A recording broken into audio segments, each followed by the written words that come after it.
भगवतो अरहतो सम्मा सम्बुद्दस्स नमो तस्स भगवतो अरहतो सम्मा सम्बुद्दस्स नमो तस्स भगवतो अरहतो सम्मा सम्बुद्दस्स पूजनीय महासंඝරත්නයන් අවසර ශ්‍රද්ධාවන්ත කාරුණික පින්වත්නි තුලෝකාග්‍ර වූ शांतिनायक दशबलधारी सम्मा संबुදුරජාණන් වහන්සේ සවැත් නුවර වැඩ හිඳිනා දිනක මහත් වූ ගෞරවාදරයෙන් සවැත් නුවර වාසය කළ කෝටි 7ක් ජනතාව එයින් 5 කෝටියක් සෝවාන් ආදී මගඵල නිවනින් සැනසුණු පින්වතුන් කෝටි 5ක් කෝටි 2ක් තිසරණ ගත පංචශීලයේ සුරකින්න උපාසක උපාසිකාවන් මේ කෝටි 7ම සවැත් නුවර ඇසුරු කොට වාසය කළා. 5 කෝටියක් ආර්ය ශ්‍රාවකයන් වාසය කරන මේ භූමියේ තථාගත සර්වඥයන් වහන්සේ ප්‍රමුඛ ජේතවනයේ පූර්වාරාමයේ ආදී මහා විහෙර විහාර තනවා තිබුණා.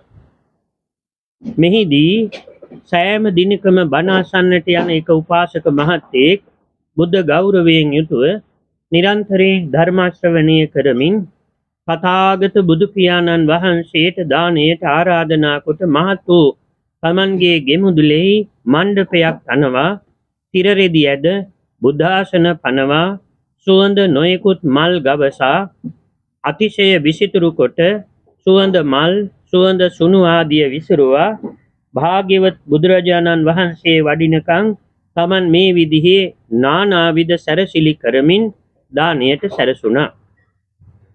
නොබෝ වේලාවකින් නිසි කල්හි තථාගත බුදුරජාණන් වහන්සේ මේ මණ්ඩපයට වැඩියා. හරියට නිල් අහසේ සූර්ය මණ්ඩලය බබලන්නාසේ සරුවඥයන් වහන්සේ වැඩ ඉන්නවා. මේ අවස්ථාවේ අන්දවණේට ගිය දාස ස්ත්‍රියක් වනයෙන් දර කඩාගෙන යන අතර අශෝක මල් පිපී තියෙන ශාකයක් දැක්ක දලුකොළ මල් සහිතවම මෙතුමිය මේ මල් නෙලා ගත්තා. දැන් සමහර අයට ලොකු ප්‍රශ්නයක් නේ මේ දලුකොළ මල් ආදිය දැන් Hindu මිනිස්සු නම් කොළත් අමුණනවා. තුල්සි ආදී කොළ අමුණනවා. එනමුත් මේ අට කතාවේ තියෙනවා විමාන වස්තුවේම දලුකොළ මල් සහිතව කොළත් දලුත් අගත් සහිතව මල් නෙළුවේ. ඒවා අරගෙන ආව යනකොට මෙතුමිය දැක්කර මණ්ඩපයේ එතන ඉදිරියෙන් මෙතුමිය දර කඩාගෙන යන්නේ. අහසේ නිල්ම නිල් ගගනතලයේ සූර්ය මණ්ඩලයේ බුද්ධාසනයේ පැන වූ තථාගත බුදුරජාණන් වහන්සේ දැකීමෙන් පුදුම සෝමනස්යක් ඉපදුන මෙතුමියට. මෙතුමිය අර කඩාගෙන යන සියලුම අශෝක නැමැති මල් අශෝක කියන වර්ගයේ මල් වර්ගයක්. ඒ අශෝක මල් අර මණ්ඩපය පුරා එතුමිය තථාගත අර ධර්මිටි පැත්තකින් අපේ නම් මිනිස්සු බෑග් එකත් අස්සේ ගහගෙන මලුත් අස්සේ එහෙම නැහැ.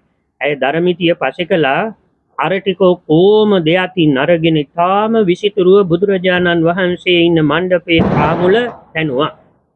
කනලා බොහොම අන්න මෙතනින් අට කතාවේ ලස්සන කතාවක් කියනවා. ඇය මාතු පූජා පවත්වා 3 වර ප්‍රදක්ෂිනා කළා. දැන් අපි ඔක්කොම පූජාවල් අරගෙන කැරකෙන රුවන්වැලි සෑයේ. එහි තියෙන්නේ තථාගත පාමුල මල් සකසා ඉන් අනතුරුව 3 වර ප්‍රදකුණු කොට බවයි. එයින් අපට හැඟෙනවා අපේ චාරිත්‍රය වැරදි. පූජා කරන ද්‍රව්‍ය අතැතිව කැරකි කැරකි ඉන්නේ. එතකොට මල් පර වෙනවා, අර කිරිබත් හැලෙනවා, ගිලම්පස පය ලිස්සා වැටෙනවා, තෙල් බෝතල් බිම පතිත වෙනවා, බෑග් ගැලප කකුල පැටලෙනවා, හුළඟේ කුඩ නැමෙනවා. අපි කරන්නේ ඒ කතාව නෙවෙයි. අපි ඔක්කොම ප්‍රතිවිරුද්ධ පැත්තට අද කරන්නේ. අරතනදී එතුමිය මල් පූජා කොට 3 වර පැදකුණු කොට පසඟ පිහිටුවා වැඳ පස්සෙන් පස්සට ගියා. ධර්මිතියද රැගෙන එතුමිය ගියා. බොහොම සදහැති දාස කාන්තාවක්. මේ වෙලාවේ අර මහත්යත් ඒ උපාසකතුමා ඉතින් බුදුරජාණන් වහන්සේට නොයෙකුත් තමන් රස මසවුලු තනා පිණ්ඩපාතයේ පිළිගන්වා දන් වළඳ ඒ අතරතුර මල් පහන් සුවඳ ආදිය පූජා කළා එතුමා මේ සියල්ල සිද්ධ කළා. හැබැයි අර විසිතුරුව පූජා කළ අශෝක මල් පූජා කළ අර ස්ත්‍රිය පසු කාලයක බොහෝ පින්කම් කරගෙන ඉන්න අතර අසනීප වී මිය ගියා. දැන් මේ දාස් විමාන වස්තුව පාරිචාත්‍රික විමාන වස්තුව. මෙතුමිය පාවතිංශ භවනයේ උපන්නේ නන්දන උයනේ දිව්‍යාංගනාවන් දහස් ගණන් පිරිවරා නිතරම සතුටින් ඉන්නේ. ශෝකයක් නැහැ. කනගාටුවක් නැහැ. මූණ නිකන් ගොරකලෙල්ල වගේ කරගෙන නැහැ. නිතරම කමුලේ අත් ගසාගෙන නැහැ. කඳුළු අග බේරෙන දෙනෙත් නැහැ. ඒ දෙවියන්ට එහෙම එකක් නැහැ. මේ කිව්වට මේ මනුස්ස ලෝකේ ඉන්න මිනිස්සු නිතරම කනගාටුවෙන් කනස්සල්ලෙන් බොහොම දුකෙන් මේ ගොරක ගෙඩිය වගේ ඇඹරිලා බොහොම ප්‍රසන්න භාවයක් නැහැ. නිතරම මූණ අර මේ විරූපීව ඉන්නේ. ඒ කියන්නේ කිසිම සිනහවක් නැහැ. කනගාටුව නිතරම ඇතුලෙන් දැවෙනවා. මෙතුමිය බොහොම ප්‍රීතියෙන් පරසතු මල් ලමුනනවා. මේ තව තියෙනවා මේ දෙව්ලොව ශාක විශේෂයක් දහස් ගණන් යොදුන් මල් සුවඳ විහිදවන. මෙතුමිය පළඳා හිස තියෙන මල් වල සුවඳ දස දිශාවේ විහිදෙනවා. ලය පැලඳි මල් විහිදෙනවා. මුළු ඇඟේම මල් පළඳා පුදුම විදිහේ සුගන්ධයෙන් හාත්පස විහිදෙනවා. මහා මුගලන් මහරහතන් වහන්සේ දේවචාරිකාවේ වඩිනවා. දේවචාරිකාවේ වඩිනකොට මෙතුමිය මේ විශාල පිරිසක් සමග නන්දන උයනේ බොහොම සිනහා මුසු මුහුණින් ප්‍රීතියෙන් බොහොම සතුටින් වාසය කරන නිසා ඇහුවා දිව්‍යාංගනාවකින් කවර කුසලයේ ආනිසංස බලයක්ද? අනේ ස්වාමීනි, මා මහා ඍෂි වූ දෙව් මිනිසුන්ගේ අග්‍ර වූ ශාන්තිනායකයන් වහන්සේට මෙසේ අර පූර්ව විස්තරය කිව්වා.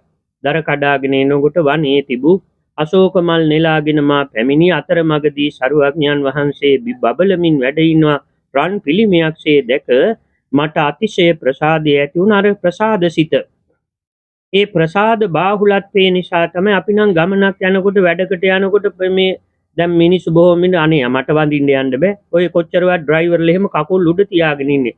රුවන්වැලි සෑය ගාවට ඇවිල්ලා. උන් ජීවිතේට බුදුන් වඳින්න ඉන්නේ. එහෙම මිනිස්සු ඕන තරම් ඉන්න අත් බැඳගෙන කලිසම් සාක්කුවේ අත් දාගෙන යන්නේ. බුදුහාමුදුරන්ට වැඩිය ලොකුයි මේ අපේ මිනිස්සු සමහර අය. ඒ තරම් මානාධිකයි. මාන්නෙන් ඔළුව ඉදිමිලා. පසඟ පිහිටුවා බුදුන් වඳින්න දන්නේ නැහැ. දෙයත් එක්කොට වැඳගෙන ප්‍රදක්ෂිනා කරන්න දන්නේ නැහැ. මල් ටික ගෙනියන්නේ මෙහෙම අතේ එහෙම දිගට මල්ලක දාගෙන මෙහෙම මල් අරන් යන්නේ.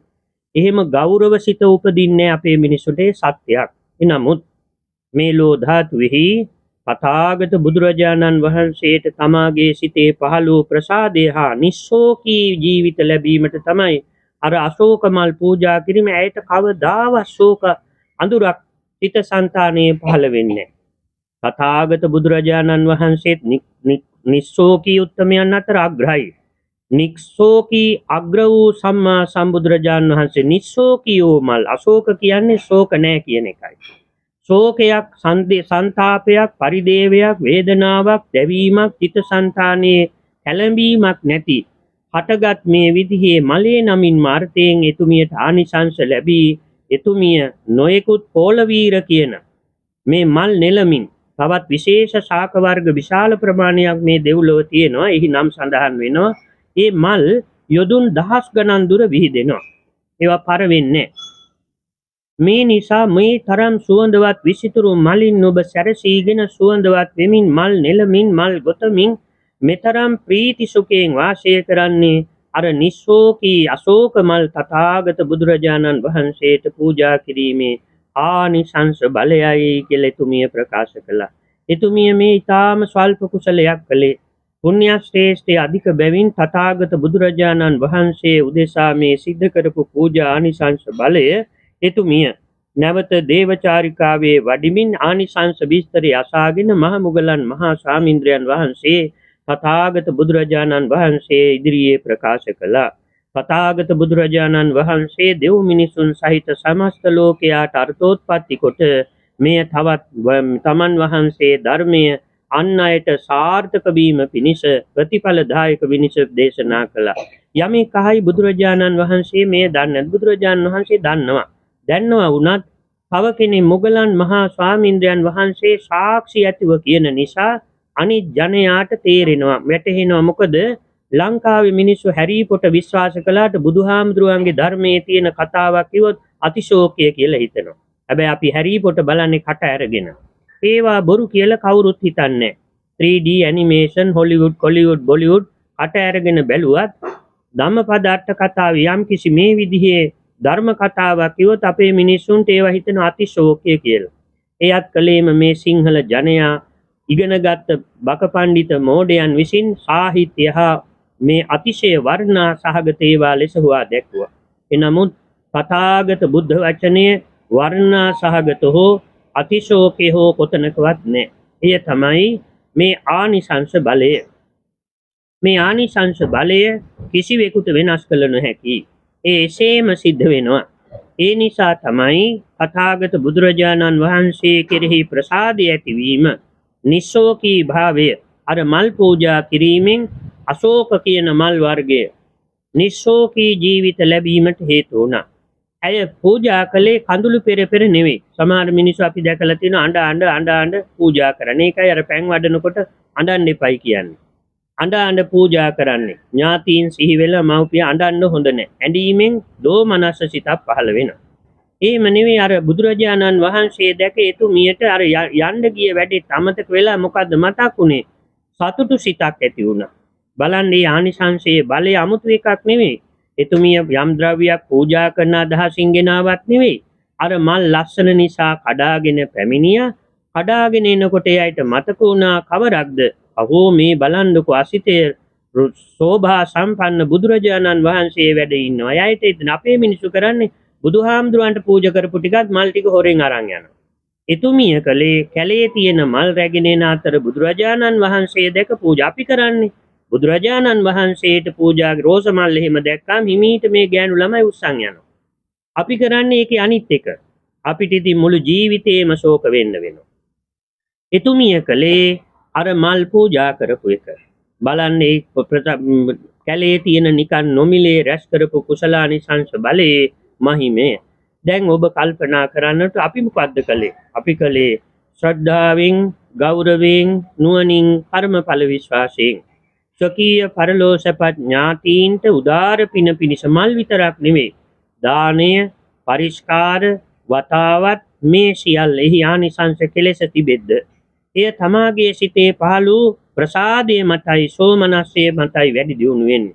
මට කොයි තරම් සෝමනස්සයක් ඇති වුණේද බුදුරජාණන් වහන්සේ දැක බුදුරජාණන් වහන්සේට ප්‍රථම කොට බුද්ධ පූජා පිළිවෙලට සකසා පූජා කොට මහා සංඝ රත්නයට වෙන වෙනම පිණ්ඩපාත දානය පිළිගන්වා එමෑණිවරුන්ට වෙන වෙනම පිණ්ඩපාත වශයෙන් දානය පිළිගන්වා සිල්වත් පිරිසදයට පිළිගන්වා ලබන ලද සකල විද පුණ්‍ය සම්භාරය අපි වචනයෙන් කියනවා කාය වාක් මනස් චරිතය කියලා. ඒ කාය වාක් මනස් චරිතය ඇතිවීමේදී අපිට කාටවත් තරහ ගියේ නැහැ. ඒ තණ්හාව ඇති උනේ නැහැ. මේව හංග ගන්න ඕනේ. සමහර මිනිස්සු දානෙට ගියාම හංගනවා. ඔතල හංගනවා. තණ්හාව ඇති වෙනවා. ඒ එසේම සිද්ධ වෙනවා. තණ්හාව ඇති උනේ නැහැ. ආශාව ඇති උනේ නැහැ වස්තුව කෙරෙහි නැවත. ද්වේෂය ඇති උනේ නැහැ කාත් එක්කවත් ගැටුනේ නැහැ. ඒ වගේම අඥාන බවක් ඇති උනේ නැහැ. අනේ මෙහෙම පින් ලැබෙනවද? ඕවා කළා හරියනවද? සමහර මිනිස්සු කියන දුප්පතුන්ට දෙන්න ඕනේ, අසරණයන්ට දෙන්න ඕනේ, සතුන්ට දෙන්න. ඒසේමයි. එනමුත් මියගිය ඥාතීන්ට පින් දෙන්න කිසිම අසරණයෙකුට, කිසිම දුප්පතෙකුට, කිසිම මව්පියන් දමා ගිය දරුවෙකුට, දරුවන් දමා ගිය දෙමව්පියන්ට මේ ලෝකයේ කිසිම නොයෙකුත් සතුන්ට කාටවත් දුන්නට ඥාතීන්ට පින් පමුණවන්න බෑ. ඒ බුද්ධ වචනයයි. තුන් ලොව දැක, තුන් ලෝකයේ දැක, තුන් කාලයේ දැක දේශනා කළේ. එහෙනම් බුදුරජාණන් වහන්සේ ඉස්සෙල්ලාම පවසන්නේ පහදන්නේ මානෙනි. තමන්ගේ ඥාතීන්ට පින් පිණිස අසරණයන්ට, තිරිසනුන්ට, මේ දුගියන්ට, මගියන්ට, පුලන්නන්ට, සිඟන්නන්ට දෙන්න. එතකොට එහෙම ලැබෙන්නේ නැහැ. ඒ හේතුව කුමක්ද? දීඝරත්තං හිතායස්සඨානසෝපකප්පති. මහා සංඝ රත්නයට පමණයි බුද්ධ ප්‍රමුඛ මහා සංඝ රත්නයට දන් පැන් පිළිගැන්වීමෙන් තමයි පින් පැමිණිවේ හැකි. මොකද ඥාතීනේ දැක සතුටු වෙන්න ඕන. තිරිසන් සතුන්ට දුන්නයි කියලා ඥාතීන්ට සතුටු වෙන්න බෑ. පින අනුමෝදන් වෙන්නේ. සතුටු නොවන්නේ පින අනුමෝදන් වෙන්න බැරි නිසා. පින් සිද්ධ වෙනවා. යමෙක්යි පින් සිද්ධ වෙනවා. පින සිද්ධ වුණාට ඥාතීන්ට අනුමෝදන් වීමට තරම් බලවත් වෙන්නේ නැහැ. ඒට හේතුව ආනන්ද සිටුවරය 40 කෝටියක් ධනෙ තිබ්බ කෙනෙක්. මහා ප්‍රේතයෙක් වේ උපන්නා. අජාසත් මහ රජු බිම්බිසාර රජු මැරීමෙන් චිත්තක් විශේපයට පත්ව නිින්ද යන්නේ. මධ්‍යම රාත්‍රී 12 1 2 වෙනකන් උඩුමහල් තලයේ සක්මන් කරනවා. ගිනිගෙන දිලියෙන ප්‍රේතයෙක් යනවා කවරෙක්ද? අනේ ස්වාමීනි මා ආනන්ද සිටුවරයා මගේ දියණිය හෙට නිගණ්ඨයන් උදෙසා දන් දෙනවා පින් අනුමෝදන් වෙන්න යනවා. එතුමා කිව්වා ඔබට පින් නොලැබුණොත් මෙතනින් යන ගමන් කියාගෙන යන්න දීර්ඝ කතාවක්. අනේ එනකොටම කිසිවක් නැතු වෙනවා අර විදිහටම. චතුයාම සංවර සීලය කියන බුද්ධ කාලයටත් පෙර සිටන් පහළ වූ නිගණ්ඨයන්ට දන් දීලත් පින් අනුමෝදන් වෙන්න බැරි නම් එසේ සිද්ධ වෙද්ද? ඒ නිසයි මේ බුදුරජාණන් වහන්සේ පහදන්නේ මේලෝ ධාතුවේ ගුණ වශයෙන් අනන්තෝ සංඛ්‍යා වශයෙන් අප්‍රමේයෝ බුද්ධ ශාසනයේම පහළවන්නා වූ අෂ්ටාර්ය පුද්ගල මහා සංඝරත්නය සිහි කරගෙන මහා සංඝරත්නය විසෙහි සංගම්මේ සුප්පතිත්තිතා දීඝරත්තං හිතායස්ස ඨානසෝපකප්පති. මහා සංඝරත්නය කෙරෙහි සිත පහදවාගෙන මේ දන් පැන් පිරිනැමිය යුතුයි. එනිසා මෙහි ආනිසංස බලය කල්ප කෝටි සමේ මහා කල්ප අවසානෙහි මේ හිරු සඳු මහා මේරුව මහා පෘථිවිය ඔක්කොම නැසී නව ඉවර වෙනවා. කල්පාවශාසයේ ගෙවි ගියත් සංඝරත්නය උදෙසා කරන පින්කම නොගෙවි අමා මහ නිවන දක්වාම සැලසෙන බව ශාන්තිනායක සම්මා සම්බුදුරජාණන් වහන්සේ පහදා වදාළා. ඒ නිසා අද දවසේ අප විසින් රැස් කරගත් අත්පත් කරගත් මේ උදාර පුණ්‍ය සම්භාරය හෝමාගම කටුවාන පාරේ ඊඩී හේමදාස මහතා ශ්‍රියාණී කිරිබත්ගල මාගේ ස්වාමි පුරුෂයා අවුරුදු 25කට පෙර පරලෝ සැපත් වී එම නිවසේම පදිංචිව සිටි ඊඩී නූර්ති සම්පත් කුමාර පුතුණුවන්ගේ පරලෝ සැපත් වී අද දිනට වසරක් පිරීම නිමිත්තෙනුත් මාගේ පියාණන් වන කේ පීටර් මහතා මෑණියන් වන මැගිනෝනා මහත්මිය ඒ වගේම කේ.එච්. කරුණාරත්න මහතා වර්ග පරම්පරාගතව පරලෝ සැපත් සියලු ඥාතීන්ට මේ උදාර දානමය පින්කමේ කුසල බලය පරලොව ජීවිතයේ සැපවත් වේවා. සංසාර ගමන සැපවත්ව නිර්වාණ අවබෝධය පිණිස හේතු වාසනා වේවා කියන ප්‍රාර්ථනාව ඇතිව මේ උදාර පුණ්‍යලාභේ සීම සොකීය වර්ග පරම්පරාගත ඥාතීන්ටත් පුතුණුවන්ටත් වර්ෂ පූර්ණ පින්කම වශයෙන් ඒ වගේම තමන්ගේ ස්වාමි පුත්‍රයා පරලෝ සැපත් වී ඊඩී හේමදාස මහතා මේ උදාර පින්කම සිද්ධ කරන ශ්‍රියාණී කිරිබත්ගල 35න් 5 33 303න් 5 කටුවාන පාර හෝමාගම එතුමිය ප්‍රධාන පවුලේ සෑම දෙනාම ඥාති හිත මිත්‍රාදී දූ දරුවන් ඒ වගේම කුඩා මුණුපුරු මිනිපිරියාදී සෑම දෙනා තවද ඇමරිකාවේ සුජීවත් වන දර්ශනී ගංගා කුමාරී රුක්මන් පෙරේරා ඇතුළු දරුවන්ටත් සෙත්මෙත් ප්‍රාර්ථනා කිරීම මෞතුමිය ප්‍රධාන සෑම දෙනාටත් මේ උදාර පුණ්‍යලාභය සැනසෙල්ල පිණිස පවතිවා. දුක් අඳුරු දුරු වේවා. සිත ශාන්තිය සැලසේවා. සම්‍යක් ප්‍රාර්ථනා මුදුන්පත් වේවා. දෙලව ජයගෙන අමා මහ නිවන පිණිස පවතිවා. තම තමාගේ උදාර සම්‍යක් ප්‍රාර්ථනා මුදුන් පමුණුවා දෙලව ජයගෙන අමා මහ නිවන පිණිස පවතිවා. සමගයේ උතුම් ධර්ම ප්‍රාර්ථනා මුදුන්පත් වේවා. උදෑසන දානය සඳහා අනුග්‍රහයක් ලබා දුන් කපිල පඬිකෝරාල මහතා දිල්රුක් මහතා ඇතුළු පවුලේ සම දහවල් දානයේ සඳහා අනුග්‍රහයක් ලබා දුන් දර්ශනී ලහඳපුර මහත්මිය ඇතුළු පවුලේ සම ඒ වගේම